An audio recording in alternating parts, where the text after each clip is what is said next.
Welcome to today's episode. Today, let's talk about marriage.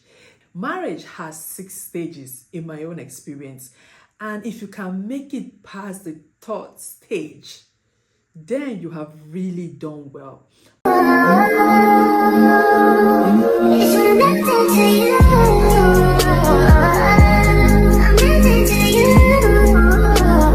Unfortunately, a lot of us did not make it past the third stage, or some of us are in the third stage right now and we're feeling like, I think this marriage is over. I can't do this anymore. But I would say that just keep pushing, because for those people, or for some of us who didn't make it past the third stage, trust me, if we had this information at our disposal, we will still be in marriage. For those of you who couldn't make it past the third stage, it doesn't mean you're a loser or you are not a good person. You know what they say, information is key.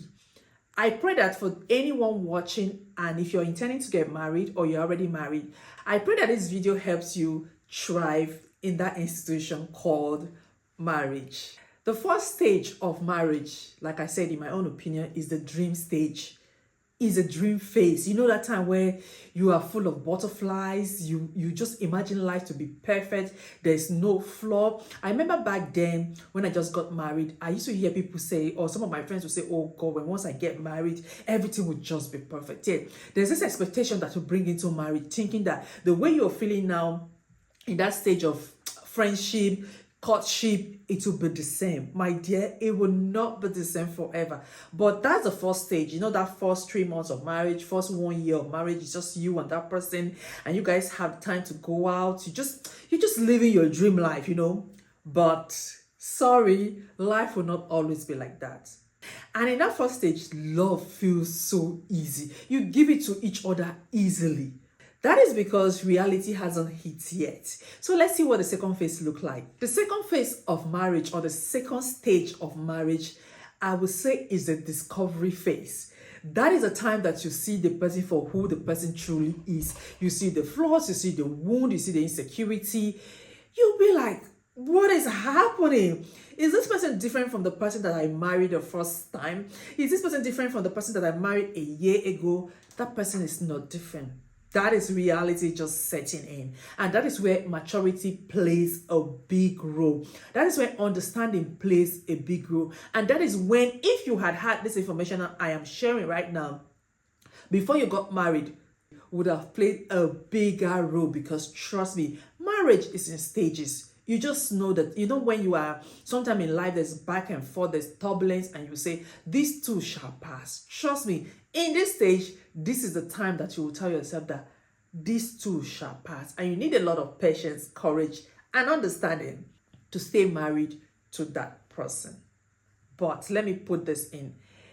In this second phase of discovery, it should not include domestic violence. Unfortunately, I would say it should not include cheating, because I feel like those two things it's something that we cannot reconcile with. It's something that no one wants. It's a deal breaker for everyone that I know. So I just pray that in that second phase of your marriage, that second phase that is the discovery phase, it should not include domestic violence, and it should not include cheating on each other. Infidelity is something no one wants to deal with in marriage. And again, in this second phase, when you see all those wounds, you see the flaws, you see the insecurity, the question is, can you still love that person? Let me know in the comment section, if you're married and you're watching me, which phase of marriage are you right now?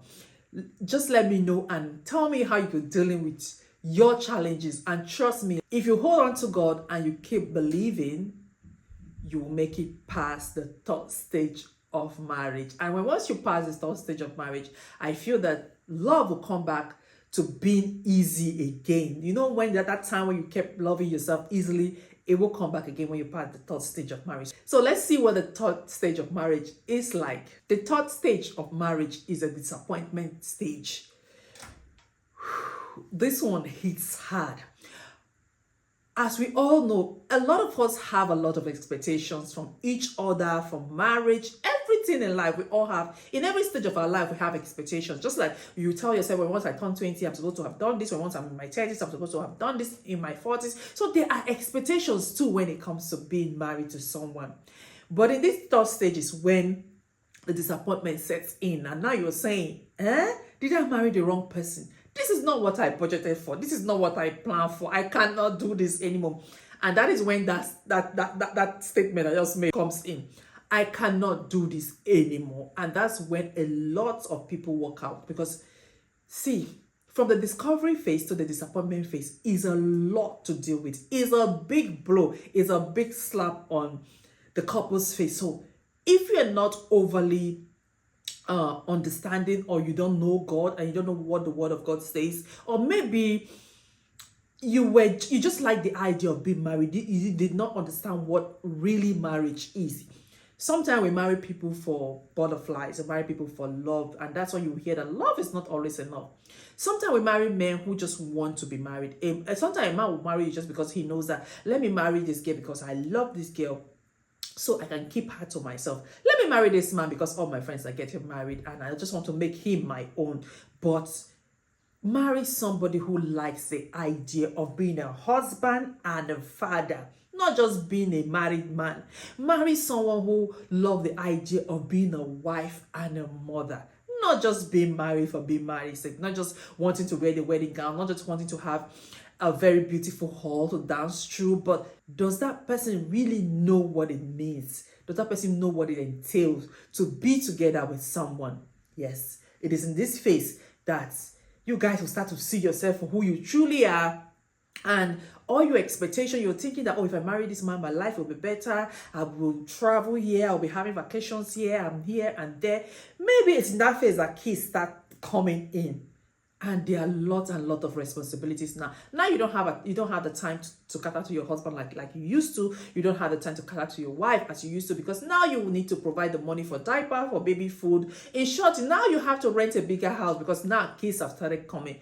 Is a whole lot. Financial stress, responsibility, just being responsible for somebody, and it's a whole lot going on in that third stage. From your expectation not being met as a woman. You thought that, oh, once you get married, you'll be changing your wigs every now and then, you'll be changing clothes, any bag you want, your husband will be able to provide, but it does not work that way. It does not work that way. And that is why it's called the disappointment phase. Trust me. If you make it past this stage, you are a child of God. If you make it past this stage, God is with the both of you. If you make it past this stage, you have extraordinary understanding and wisdom. And that is what I pray that every married couple should have before they even go into marriage. Marriage is not always butterflies. It's not always love. There are lots and lots of challenges. Just like if you were not married, do you throw yourself away just because you have a lot of setbacks? No, you keep fighting, believing that joy is coming. So guys, tell yourself joy is coming. Let's see what the fourth stage talks about. The fourth stage of marriage is the rebuilding stage, is the rebuilding phase. When you have torn yourself down in the second stage, from discovery to disappointment, like you guys have been fighting, the arguments, in that third stage, there's a lot of argument back and forth, and the argument feels personal. It's like you guys are attacking yourself in the third stage. But once you grow past that stage, it is the rebuilding phase. At this phase, you don't want to change anybody. You just want to understand your partner. And I feel like this is like the best stage of marriage. I have seen you finish. You have seen me finish. I have seen you for who you are. You have seen me for who I am.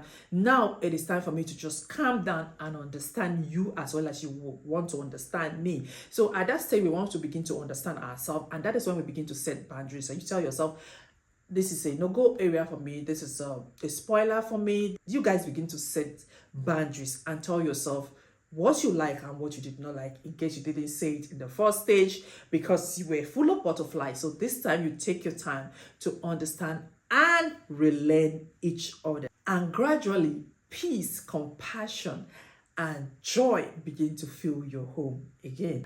And the last stage of marriage is the legacy stage. This is the stage where people begin to see you guys as role models. People begin to, they'll be like, wow, they have the best marriage. But no, nobody saw all the fight that you guys fought from the second stage, the third stage, and in short, all the years that you have been married. No one saw all of that, just because you were able to get each other and tell yourself that joy is coming. Tomorrow will be better than today. Let's keep pushing. Like I said, in all of these stages, as long as there's no domestic violence, there's no cheating. Oh, maybe there could be cheating, but if the man completely turn away from that or completely comes to the realization that if I keep doing this, I might not come back to meet this woman. And the woman also, I don't want to talk about women being in the cheating scene, okay? Let's just say that in all of this, if there's no cheating and there's no domestic violence, it will be easier to navigate the third stage to even the fourth stage, or to even navigate the second stage. In short, if there is cheating, the marriage will end in the second stage. So, like I was saying, the sixth stage is that stage that people begin to admire the both of you. They'll be like, whoa, they are role models, and both of you begin to understand each other. Both of you begin to enjoy each other's company. In short, it is that time you begin to see your husband as your brother. You begin to see your wife like your sister. You be like, this is my ride or die. We are not going anywhere. You guys begin to build this thing that outlive love or anything. Now it's not even love. It's about friendship, companionship, togetherness. It's like, without this person. In short, it is that time that you have the right to say, this is my better half. That is the time you have the right to say, this, without this woman, I can't do nothing. Without this man, I can't do nothing. This, in short, this is my person. I see some of you in the first stage of marriage, second stage, you're already shouting, hey, it's my person, it's my person. Girl, calm down. Boy, calm down. Wait until we get to the sixth stage of marriage. In short, let's go past the third stage and see if that person is still your person. That is when you have the right to say, this is my ride or die. May God help us all to get to the sixth stage of marriage. And for those of us who are fallen off the train, we will find love again, and we're going to do it better this time. Thank you guys so much for watching. Please like, subscribe, and I'll see you in my next episode.